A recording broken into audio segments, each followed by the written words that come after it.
Selamat datang kembali di pembahasan kita. Hari ini kita mau gali lebih dalam buku BE 2.0. Buku ini kan aslinya ditulis Jim Collins sama mentornya, Bill Lazier. Dulu banget, basisnya dari kelas mereka di Stanford.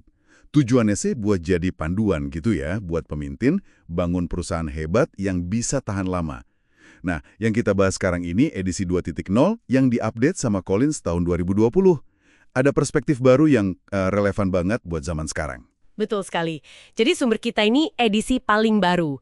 Unik ya, karena ada gabungan kearifan asli Lazier sama Collins muda, tapi juga ada refleksi Collins yang lebih matang dari 2020. Dia nyebutnya pandangan Jim dari 2020. Nah, misi kita sekarang ini mau coba saring nih ide-ide paling dasar, paling fundamental, dan bisa dibilang transformatif dari buku ini buat Anda. Terutama soal apa sih yang bikin perusahaan hebat itu ya jalan terus dan awet. Oke, siap. Mari kita langsung bedah ya. Salah satu ide yang kuat banget, dan terus terang bikin saya mikir juga awalnya, itu soal penekanan Collins pada orangnya dulu, bukan idenya. Ya kan? Dia nekenin banget pergeseran fokus ini.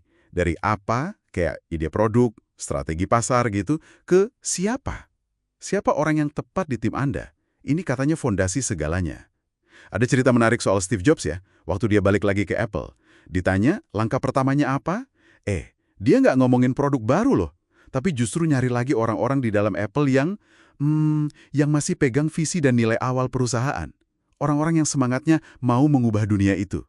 Menarik ya prioritasnya? Menarik banget. Dan ini nyambung langsung ke konsep yang Collins sebut who luck. Keberuntungan siapa? Yang benar-benar mengubah cara pandang, tuh argumen dia kalau who luck ini, keberuntungan nemuin orang yang tepat, itu bukan cuma faktor pendukung biasa, tapi jauh lebih menentukan sukses jangka panjang dibanding strategi sehebat apapun atau keberuntungan pasar, what luck. Fokusnya jadi ke observasi manusia, gitu. Ini bukan cuma soal rekrutmen formal loh, tapi lebih ke sikap untuk selalu, awas. Selalu lihat potensi talenta hebat di mana aja. Collins sendiri ceritakan, dia rekrut anggota tim risetnya gara-gara terkesan sama seorang pelayan restoran yang kerjanya luar biasa. Wah, itu contoh bagus banget ya. Jadi potensi nemuin orang hebat tuh bisa di mana aja, nggak terduga. Tapi seberapa realistis sih kita bisa selalu awas gitu di tengah kesibukan sehari-hari? Kayaknya susah ya. Pertanyaan bagus itu.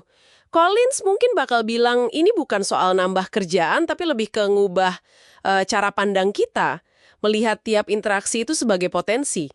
Kalau Anda udah punya orang yang tepat di dalam bus, itu istilah Collins lagi, mereka bakal bantu Anda cari tahu arahnya kemana.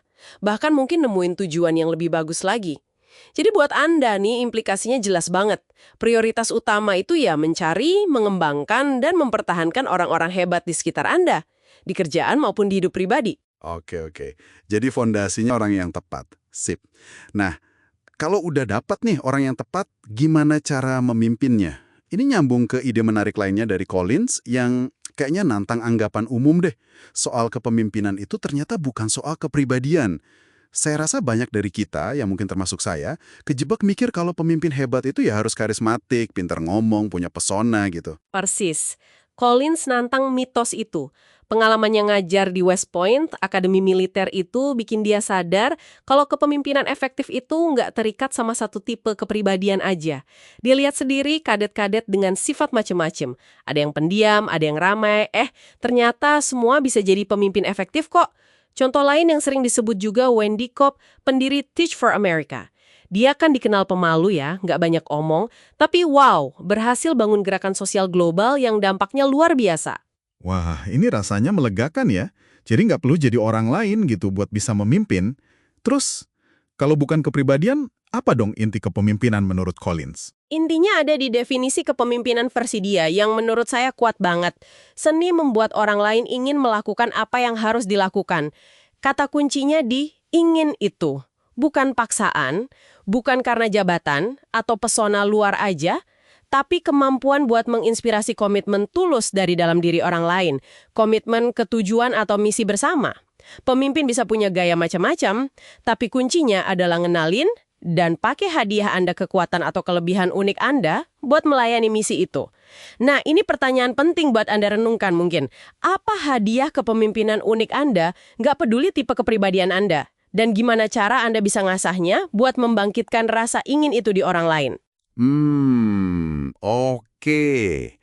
Jadi kalau kita tarik benang merahnya nih dari pembahasan BE 2.0 kali ini, ada 2 pesan penting ya.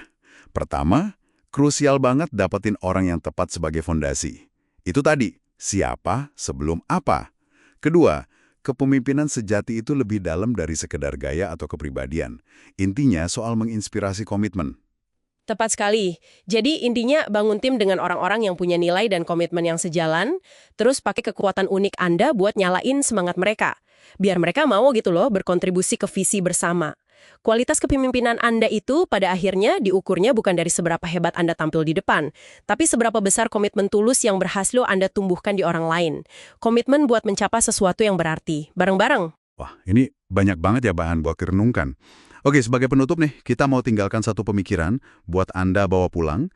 Kalau memang pencapaian terbesar itu, ya di kerjaan maupun hidup, sering lahir dari kolaborasi dengan orang yang tepat. Gimana caranya Anda bisa lebih sadar dan mungkin lebih proaktif mulai hari ini buat ngenalin, menghargai, dan ya mungkin menciptakan lebih banyak hulek dalam perjalanan Anda sendiri.